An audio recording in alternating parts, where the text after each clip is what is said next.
Hi friends, welcome to my channel.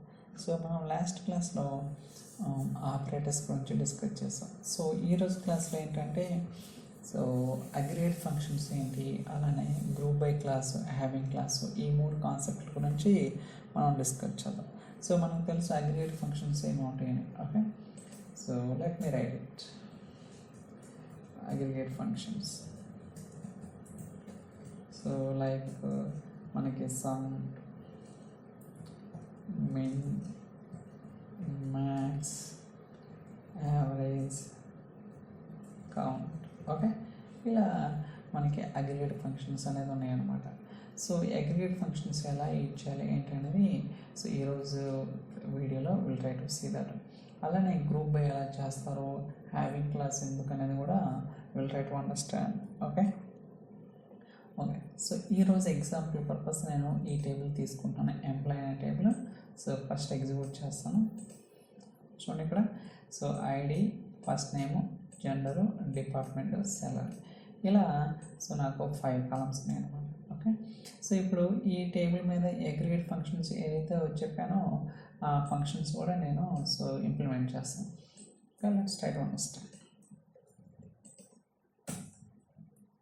Okay, so బేసికల్గా some అనే function ఏంటంటే మనం ఇక్కడ కాలం నేమ్ ఇస్తాం. ఫర్ ఎగ్జాంపుల్, సో ఈ టేబుల్లో శాలరీ అనేది ఇంటీజర్ కాలం అండి. సో నేనేం కనుక్కుంటాను అంటే I want find the sum of salary. ఈ శాలరీ అనే కాలం మీద సో టోటల్ శాలరీ ఎంత అనేది నేను ఫైండ్ అవుట్ చేయాలి. సో దానికోసం సమ్ అనే ఫంక్షన్ యూజ్ చేస్తాం. సో మనందరికీ తెలుసు కదా, సమ్ అంటే ఏం చేస్తుందంటే so it adds all the values within that column అనమాట. ఓకే, సో నేను ఇప్పుడు శాలరీ అనేది ప్రొవైడ్ చేస్తున్నాను, అలానే ఇక్కడ కాలం నేమ్ అనేది డిఫైన్ చేస్తున్నాను, టోటల్ వాల్యూ. సో కాలం నేమ్ అనేది ఏదైనా ఇవ్వచ్చు యాజ్ పర్ అవర్ రిక్వైర్మెంట్. చూడండి ఇప్పుడు ఏమొస్తుంది, ఈ శాలరీ అనే కాలంలో అన్ని వాల్యూస్ని యాడ్ చేస్తే మనకి సో ఈ వాల్యూ 4789 వస్తుంది అనమాట. సమ్ అనే ఫంక్షన్ ఏం చేస్తుందంటే మనం ఏదైతే కాలం అనేది ఇస్తామో ఇన్పుట్గా, సో దాంట్లో ఉన్న వాల్యూస్ అన్నీ సమ్ చేసి మనకి ఫైనల్గా అవుట్పుట్ అనేది వస్తుంది. సో ఇది సమ్ ఫంక్షన్. అలానే మనకి మిన్ అంటే ఏంటంటే మనం ఏదైతే కాలం ఇచ్చామో ఆ కాలంలో what the least value. Okay, తక్కువ వాల్యూ ఏంటి అనేది మనకి రిటర్న్ చేస్తున్నాం అనమాట. ఫర్ ఎగ్జాంపుల్ చూడండి ఇక్కడ, so min sum of salary అంటే ఎగ్జిక్యూట్ చేస్తున్నాను. సో 43 అంటే ఇప్పుడు ఈ టేబుల్ ఇంకోసారి ఎగ్జిక్యూట్ చేస్తున్నా. ఈ ఎంటైర్ శాలరీ అనే కాలంలో 43 అనేది లీస్ట్ వాల్యూ, అంటే మినిమం వాల్యూ అనమాట. అందువల్ల మనకి అవుట్పుట్ ఎంత వచ్చింది, 43 వచ్చింది. చూడండి 43. అలానే మనం మ్యాక్స్, యావరేజ్, కౌంట్ కూడా we can find it. So max అంటే ఏం లేదండి, సో ఏదైతే కాలం ఇస్తామో దాంట్లో what the max value. So max salary as max value from employee table. Okay, చూడండి ఎంప్లాయీ టేబుల్. సో ఎంప్లాయీ అనే టేబుల్లో శాలరీ అనే కాలంలో what the max value. So 678 అనేది మ్యాక్స్ వాల్యూ, అదే మినిమం అయితే 43 అనమాట. ఓకే, సో ఇప్పుడు కాపీ చేసి ఇదే సేమ్ సెల్ఫ్ స్టేట్మెంట్ని అలానే యావరేజ్, కౌంట్ కూడా కనుక్కుంటాం. సో ఇక్కడ యావరేజ్ తీసుకుంటున్నాను, అలానే కౌంట్. సో యావరేజ్ ఏం చేస్తుందంటే బేసికల్గా సో శాలరీ అనే కాలంలో టోటల్ ఆ కాలంలో ఉన్న వాల్యూస్ని సమ్ చేసి divided by number of rose అన్నమాట. ఓకే, సో మనకి టేబుల్ ఎన్ని ఉన్నాయి, సో 14 వస్తున్నాయి. సో ఇది సమ్ చేస్తే మనకి ఎంత వస్తుంది, so for example let me do it. So 4789 divided by 14 అన్నమాట. Okay, so total number of values divided by number of rose అనేది యావరేజ్ అనమాట. ఎగ్జిక్యూట్ చేస్తాను, యావరేజ్ 342 వస్తుంది. అలానే కౌంట్ అంటే ఏంటంటే సో ఎన్ని నెంబర్ ఆఫ్ రోస్ ఉన్నాయనేది మనకి రిటర్న్ చేస్తుంది అనమాట. చూద్దాం, చూడండి 14 ఉన్నాయి అనమాట. ఇలా మనం అగ్రిగేట్ ఫంక్షన్స్ అనేది చేసుకోవచ్చు అనమాట. But it's very very important. మనం ఎప్పుడైనా కాంప్లెక్స్ క్వరీస్ రాసేటప్పుడు అగ్రిగేట్ ఫంక్షన్స్ అనేది యూస్ఫుల్ అవుతాయి అన్నమాట. ఓకే, సో అలానే మన గ్రూప్ బై క్లాస్ ఎందుకనేది కూడా try to see that group by class. So same table తీసుకుంటున్నాను.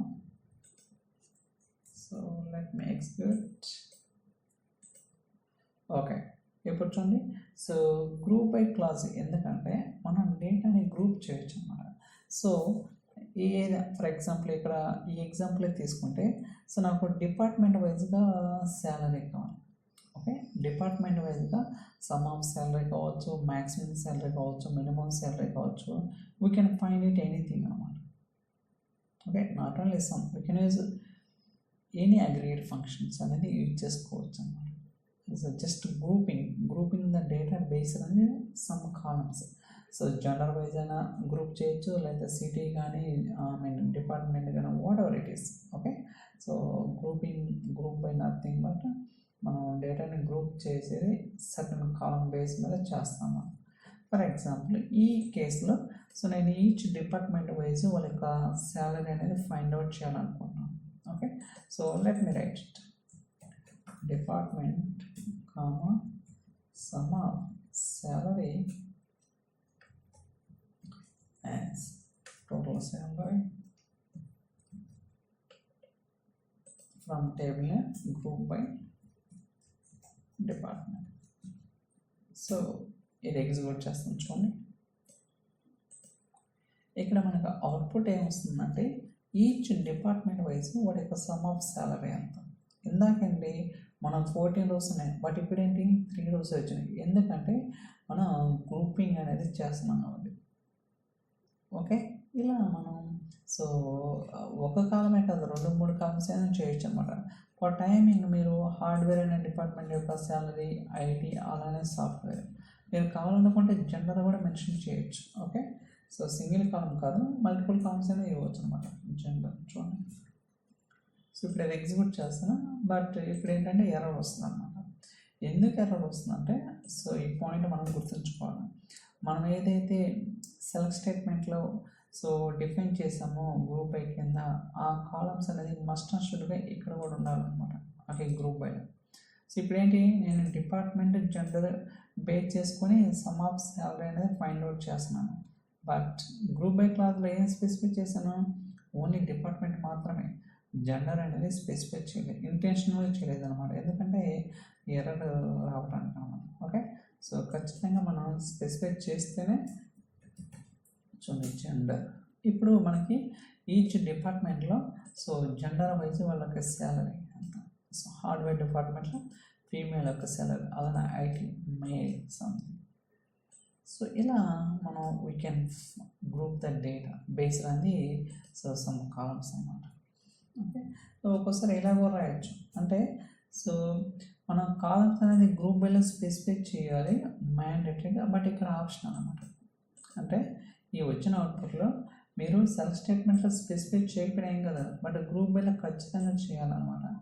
సో అప్పుడే మనకి అవుట్పుట్లో ప్రాపర్ వస్తుంది. ఏంటి దాని మీనింగ్ ఏంటంటే, ఫర్ ఎగ్జాంపుల్ నేను ఇక్కడ ఈ జెండరు అలానే డిపార్ట్మెంట్ రిమూవ్ చేస్తాను. So let's see that.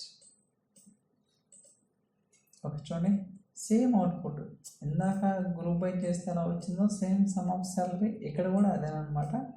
So రెండు ఎగ్జిక్యూట్ చేస్తాను so that we can compare 1 by 1.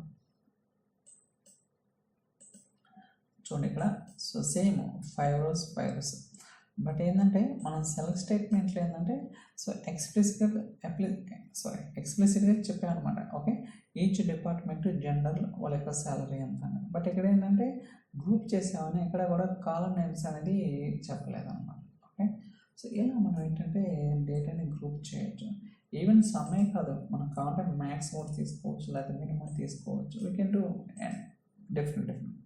Okay, so hardware డిపార్ట్మెంట్లో జెండర్ ఫీమేల్ యొక్క శాలరీ అంటే మ్యాక్స్ శాలరీ. ఇందాకేంటి సమ్ ఆఫ్ శాలరీ, బట్ ఇప్పుడు ఏంటంటే ఉన్న సో డిపార్ట్మెంట్స్లో వాళ్ళ యొక్క మ్యాక్స్ శాలరీ ఎంత అనేది సో మనం ఫైండ్ అవుట్ చేస్తున్నాం అన్నమాట. ఇలా మనం డేటాని గ్రూపింగ్ అనేది చేయొచ్చు అన్నమాట. ఓకే, సో ఇది గ్రూపింగ్. అలానే హ్యావింగ్ క్లాస్ ఏంటంటే మనం డేటా గ్రూప్ చేసిన తర్వాత ఫిల్టర్ చేయొచ్చు అన్నమాట. ఓకే, సో డేటాని ఫిల్టర్ చేయొచ్చు. ఏంటి దాని మీనింగ్ ఏంటంటే ఫర్ ఎగ్జాంపుల్ ఇదే క్వైరీ తీసుకుంటా.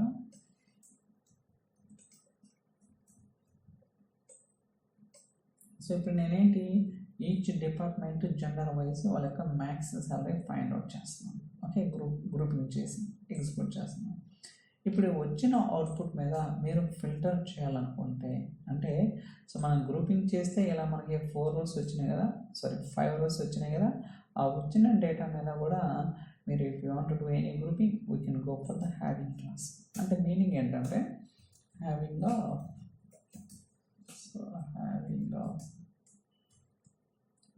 So max of salary greater than 300. Okay, so చూడండి ఇప్పుడు సో ఇందాక 5 రికార్డ్స్ వచ్చినాయి కదా, ఇప్పుడు ఎగ్జిక్యూట్ చేస్తున్నాను 3 రికార్డ్స్ వస్తుంది. అంటే ఏంటంటే ఇక్కడ మీనింగ్ ఏదైతే మనం గ్రూపింగ్ చేస్తామో ఆ వచ్చిన అవుట్పుట్ మీద మళ్ళీ మనం హ్యావింగ్ క్లాస్ పెట్టి సో డేటాను ఫిల్టర్ చేయొచ్చు. ఇక్కడ ఏం చెప్తున్నాను, max of salary so greater than 300. ఏదైతే సో ఈచ్ డిపార్ట్మెంట్ జెండర్లో వాళ్ళ యొక్క మ్యాక్స్ శాలరీ అనేది 300 కన్నా ఎక్కువ ఉంటుందో ఆ రికార్డ్స్ మాత్రమే కావాలన్నమాట. ఓకే, జనరల్గా నాకు 5 రికార్డ్స్ ఉన్నాయి కదా, బట్ ఏంటంటే సో యూజింగ్ దిస్ కండిషన్ నేను డేటాని సో గ్రూపింగ్ చేసిన తర్వాత నేను ఫిల్టర్ చేస్తున్నాను అనమాట. ఓకే, సో డేటాని గ్రూపింగ్ చేసిన తర్వాత నేను ఫిల్టర్ చేస్తాను. ఇలా ఏంటంటే so we can write in different ways అన్నమాట. ఓకే, హ్యావింగ్ కానీ గ్రూప్ బై కానీ అగ్రిగేట్ ఫంక్షన్స్ కానీ చాలా ఈజీ, బట్ ఏంటంటే మన రియల్ టైంలో ఎక్కువ యూజ్ చేయడానికి అవకాశం అనేది ఉంది. So I think so that's all for today's video. So next వీడియోలో మన కాన్స్టిట్యూయెంట్స్ ఉన్నాయి కదా, నార్మల్ కానీ ప్రైమరీకి ఫారెన్కి ఇలా రకరకాల కాన్స్టిట్యూయెంట్స్ ఉన్నాయి, ఒక 6 దాకా. సో అవి డీటెయిల్గా డిస్కస్ చేద్దాం. Okay, thank you so much for watching. We'll see you in the next video. Thank you guys. Bye bye.